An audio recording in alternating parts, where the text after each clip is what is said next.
Welcome back to Open Your Eyes. We're now moving into a conversation with Bishop Philip Wright from the Anglican Diocese of Belize. Now, Bishop, good morning. Yes, I'm. There you go. There you go. We've got you on the screen. Sir, good morning. Excellent. Good morning, and it's so nice to have you. How are you today?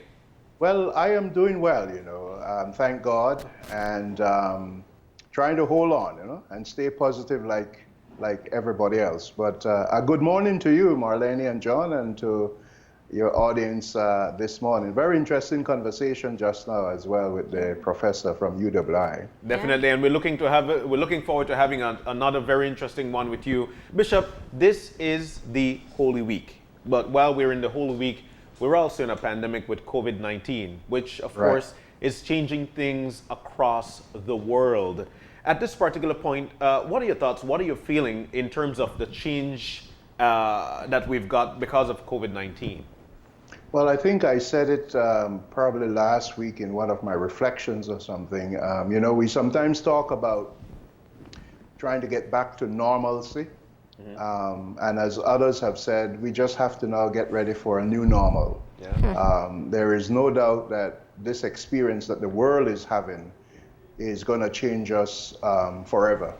I pray and hope, of course, that the changes are more positive than negative. But it is in our hands. It is in our hands to choose how we're going to respond. Yeah. So, Bishop, I was telling you during the break that, of course, we've just confirmed an 8th case, or we received word from the Ministry of Health that there was an 8th case of COVID-19 detected in Corozal. The person is hospitalized and they tested positive. So, as we see new cases pop up, I think people kind of fluctuate between feeling okay and then becoming worried, and a lot of people are looking for places to find comfort. Many are finding that or hoping to find that in the church. How do you feel about being able to fill that particular role at this time and doing so without having your congregation in front of you? Yeah, no, it's a very good question, Marlene. As a matter of fact, that particular case, this latest case, I was actually on the phone with a family member just last night while they were awaiting, of course, the results. And just listening to the family member speak, it just brought home indeed what you're saying, how much people are suffering, not only in this case with now the reality that, a loved one is suffering from this virus, but the whole emotional and psychological things that surround that awareness. This particular member of the family admitted to their own anxiety, not that there is necessarily just a fear of contracting the virus, but just the uncertainty, the fact that this thing just happens, it seems, the family member was going along normal life and then suddenly fell ill, and here we are. So yes, the anxiety level, the fear level, the uncertainty is really high for many people. Yeah. And so what do you say when you're talking to someone who is awaiting the very same results that we just announced? I mean, what can you say to comfort someone in that time?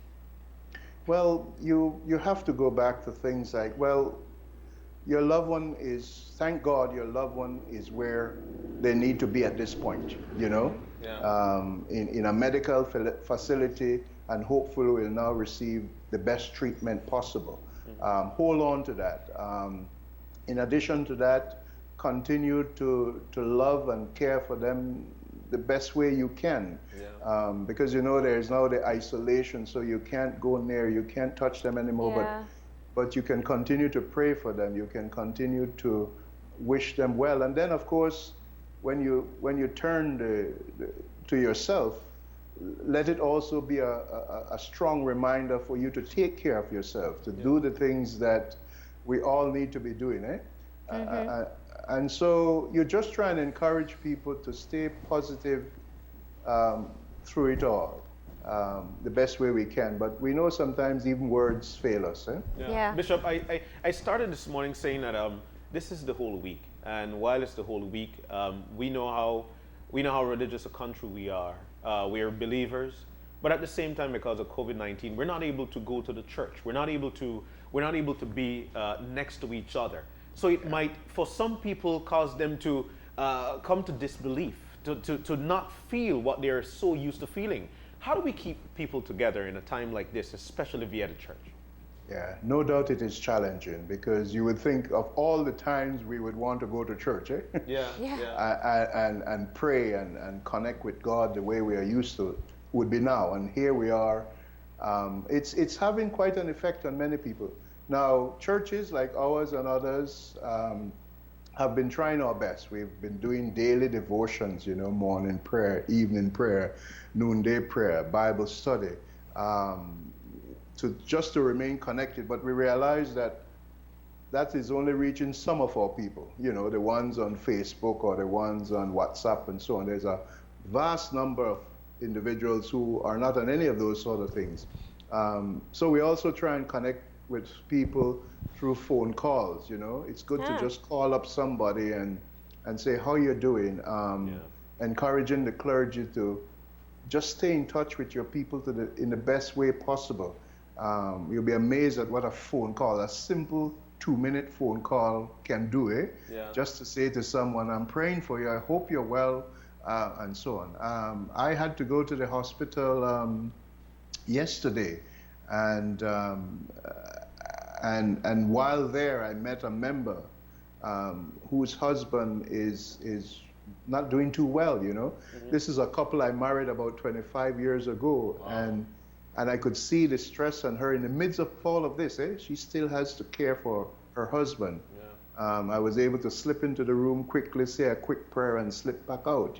But we're trying our best. I think churches all over are just trying their best to stay connected and to give their people some means to feel like, even though we can't go to the building is coming to you, so to speak. Yeah. Throughout the unfolding of the pandemic, there have been a few moments here and there in between where you kind of realize that this is history in the making. And I think one of those definitely was the closure of churches, and the movement to online services. Another moment is going to be the complete shift of how people may celebrate Easter this year. Easter takes place with or without the holiday, of course, let's be clear. Exactly. But the way we would commemorate it, from reverent services on Good Friday to all the other practices that would take place leading up to Easter. What's your plan in being able to deliver some sort of tradition that people are accustomed to during the Holy Weekend that's coming up? Well, personally, I thank God I have this little chapel in my home. Yeah.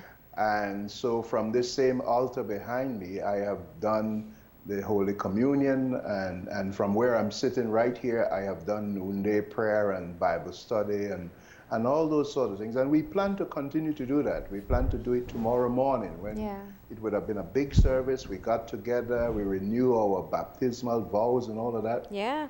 I will do it right here from this altar, And on Good Friday, we are arranging where clergy from across the country may again come together and do a midday. We like to do from midday to 3 o'clock. Yeah. We will again try and do it virtually, But that also gives me if you don't mind, an opportunity to say that, they have declared Friday, Saturday, and Sunday as national days of prayer. Mm-hmm. And the Council of Churches and the church community, Christian community on a whole, and hopefully we'll get other religions in there. We'll be holding, of course, if you will, all-day vigils, but we certainly hope to be able to stream live from 6 a.m. to 6 p.m. Yeah. Different services and prayers and devotions, just so that on this most holy of weekends, if you will, where we now can't go to Placencia, we can't go to the beach or anything, as we've done. We're all home now, and so we're hoping that throughout the day as well. So These are some of the things we are trying to do. And of course, come Easter Sunday morning, I'm sure my wife and I will try and decorate this place to look as I'm going to raid her garden. You said it. And try and decorate and you know, have a little Easter service just so that people can again be connected to something that is so important to them and something that is significant given the times in which we are. No? Yeah. So, you know, I mean, it goes both ways. There are people who are turning to their faith to get themselves through this time of uncertainty as they adjust. And there's some who still perhaps will begin to question their faith even more because, you know, it is just uncertain. Very true. What's your message to people? And especially as we head into Easter, what's your message about connecting with their spiritual side? I hope and pray that people will, you know, and if you're struggling, you know, if your faith is being challenged because you're asking yourself things like, how could a good God do this? And that is why I sort of stay away from saying, oh, this is God's punishment for something. I just don't believe in that kind of God that would send the coronavirus just so that somebody would get the message. But these things happen in life. They happen in life. We are on a fragile earth. But I think the God we serve is with us. And he doesn't need you to believe in him right now for him to be with you. And he actually, the God I serve at least, I believe, walks with us through our struggles. Yeah. He doesn't just stand at a distance and say, let me see if they will get through this and come back to me. No, the God I serve walks with us. Yeah. And he walks with us regardless because he loves us. And I think even those who find their faith being challenged, I hope they can still hold on somewhere to the sense that the God of the universe loves us and he walks with us. He suffers with us. He cries with us.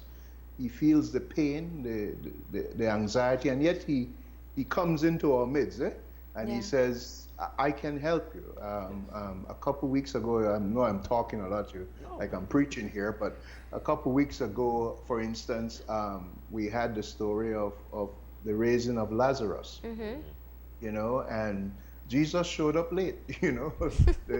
the man had already died, and 4 days, and people were saying, hey, if you had been here, this would not have happened. Yeah. And I think when Jesus saw the weight of the sorrow and the pain, the Bible records he too cried, no?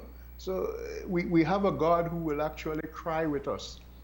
And in the same breath will say to us, I am the resurrection and I am the life. Yeah. Your brother will live, you know, kind of thing. So that's the faith I put out there to people. Yeah. You know what's always inspiring as well, when we look back into the Bible and we look to see where lessons have been learned in the past that can be very much synonymous with what we're going through. What do you find yourself quoting in terms of scripture to kind of give people that reassurance that, you know, this has been, that this is a learning lesson that we're all going through? You're so right. I think the pages of scripture are replete with incident after incident, experience after experience, where the people of God were taken to a low. Yeah. And yet the prophet sometimes would arise among them and say, okay, we might be getting what we deserve, but we still have a loving God. And if we turn to that God, even in the midst of all that we're going through, he will stand on our side. Another scripture that comes to mind is the famous character from the Old Testament, Job. You know, Job was made to suffer apparently innocently, and yet this man can say, you know, I know that my Redeemer lives, and one day he will stand on my side. Even though my skin worms destroy my body, he says, I know my Redeemer lives. And I think those are sort of the comforting scriptures, if you will, that I and everybody else can hold on to in the midst of all of what is going on around us. Well, I think we can also say that we're all experiencing the 40-day period. We're having an enforced Lenten period. But with more perks, because we get to be with our families and we get to share meals and have that as well. Exactly, Marlene. I think people need to also focus on that, no? And take advantage of the opportunities that are provided for us. Not that we can't go anywhere, but and even for those we don't get along with, now is the time to sort of work it out. Or move into separate spaces. All right, Bishop. Some might be enjoying the quarantine, you know. Yeah, definitely. So, but could I don't know, I just wanted to make a quick signal too. Okay. We're wrapping up, I'm sure, yes. right? Yeah. But I want to remind people Easter is a season of hope, and new beginnings, new life, new possibilities, and we must embrace that. I also want to say to people quickly though, remember you can't have an Easter without a Holy Week or a Good Friday. And so proverbially speaking, if our nation has entered its Holy Week, we are, and I don't say this with any great joy, but we may still be in the early parts of that Holy Week, and our Good Friday still awaits us maybe. But Easter is right around the corner, and so we have to journey with this, and we have to journey together. And finally, I want to say, let's continue to care for each other. You know, maybe check with that neighbor down the street. How are they doing? You call up somebody, as I said.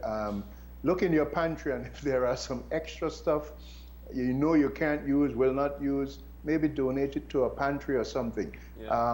And as I was reminded this morning, this might also be a good time to go into that backyard, turn some soil, and start to plant some sweet pepper or something, because when we can't go out, you know, it's just for us to look at the reality, respond as positively to it, and keep hope alive. And we will get through this together, my friends. We will get through this together. Wow. Good parting shot. I appreciate that message. It's what we keep on we need to remind people, we are going to get through this. And that's, I'm glad to hear you say it. I can imagine that you have a nice, inspiring sermon set up for the next couple of days. And of course, how can people tune in to what you do virtually? Yeah, well, for us, a lot of it is now being done on our Facebook page. You can go and like the Anglican Diocese of Belize Facebook page, and we have all these things streaming every day. So that's just one option, and of course, I know others are doing. But for us, yes, Anglican Diocese of Belize Facebook page, like it, and you can always join us for all that we are doing. Excellent. And finally, I will say, I know I talk too much, but remember, we are praying. We are praying for this nation. We are praying for you guys.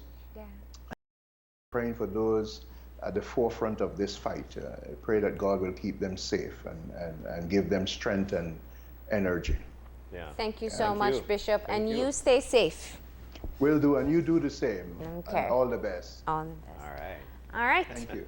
And so there we have it, talking about leading up to the Easter, starting Holy Week this week, and you can still pay attention, you can still tune in to the services that the Anglican Diocese will have by following them on Facebook.